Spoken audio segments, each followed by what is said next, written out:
October marks the olive harvest season, and each year we gather olives from our 3 trees.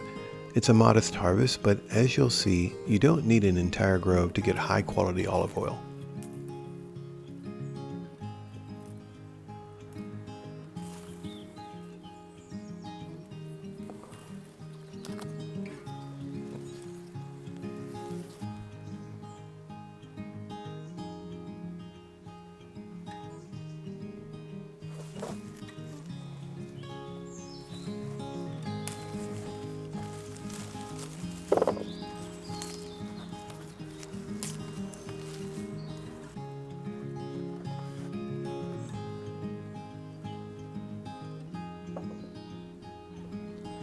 This year, our olive tree produced a decent amount of olives.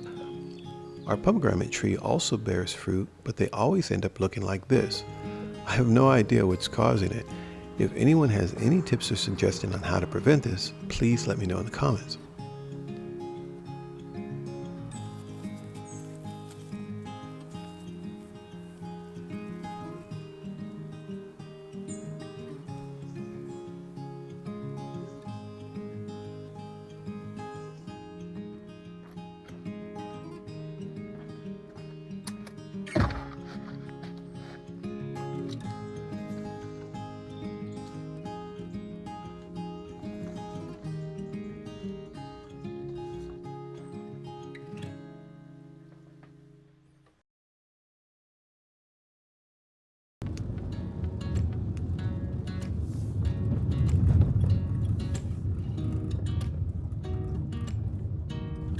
We've arrived at Oleificio Montenovo, nestled in the hills just outside the village of Ostrovetere.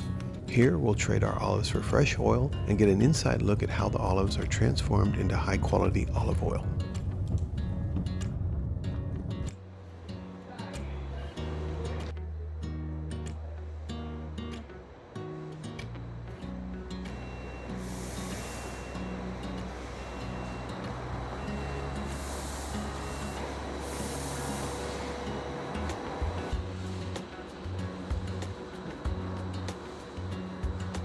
The journey from raw olives to oil begins here, where freshly harvested olives are deposited, leaves and all. From this point, they travel along a conveyor to a cleaning station where the leaves and stems are removed.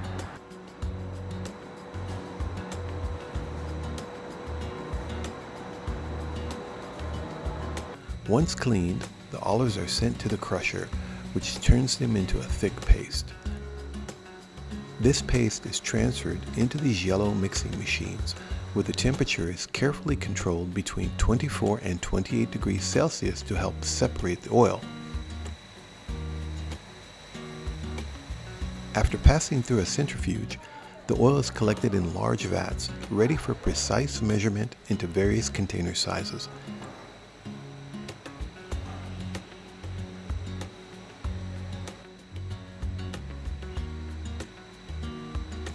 Today I'm receiving a total of 5 liters, 3 liters in exchange for my olives, plus an additional 2 liters that I'm purchasing to fill my containers. The final step is labeling the container, and then we're off home to start curing some olives.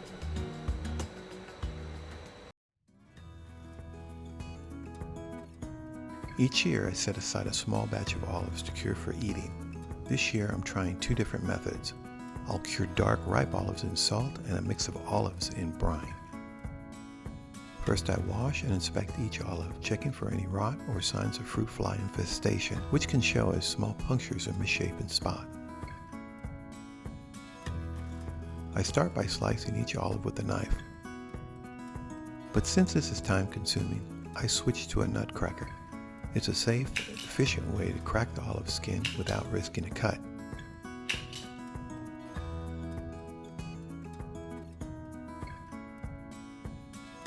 Next, I transfer the olives to this pan. Since I'm curing a small batch, this strainer will be perfect.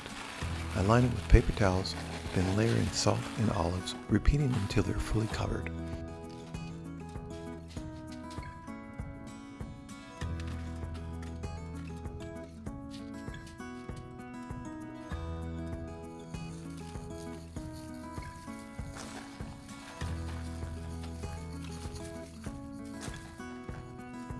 I'll make sure the olives are completely covered in salt, and then I'll move them to this shallow pan, which will be used to capture the bitter liquid that gets extracted from the salt. Every 2 days, I'll come back and turn the olives in the salt, making sure they're completely covered until they're ready for jarring, which can take 2 to 3 weeks. Now I can move on to the second batch of mixed olives. I start by pitting each olive using this tool.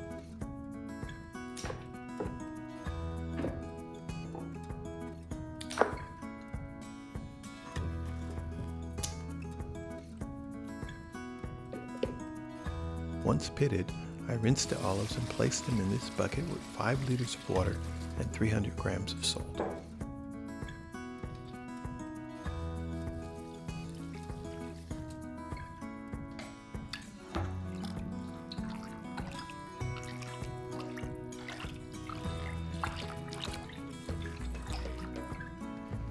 I don't have a ceramic plate large enough to keep the olives submerged, so I'll use this lid for now and pick up a proper plate later today. Every 2 days I will change the water until the olives are ready for jarring. We'll follow up on their progress in the next video.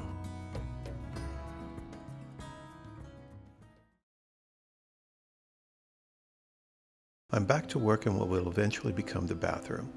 In the last video, I focused on pointing the wall in the far corner, but this time I'll be moving to the left wall. I won't go into details of the pointing process again. Instead, I'll concentrate on the repairs using a technique called coochie scoochie. You can see there are several spots that need attention. These cannot be repaired with pointing alone.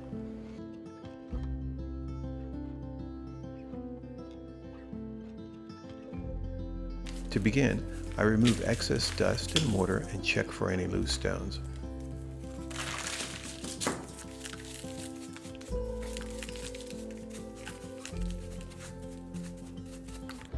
Then I sort through the stones I saved from when I installed the temporary toilet, using them to mock up the repairs. Later, I'll disassemble the mock-up and rebuild each section with mortar. This process is repeated for each repair area.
As a finishing touch, I use a damp brush to blend the areas with the surrounding wall, creating a cohesive look.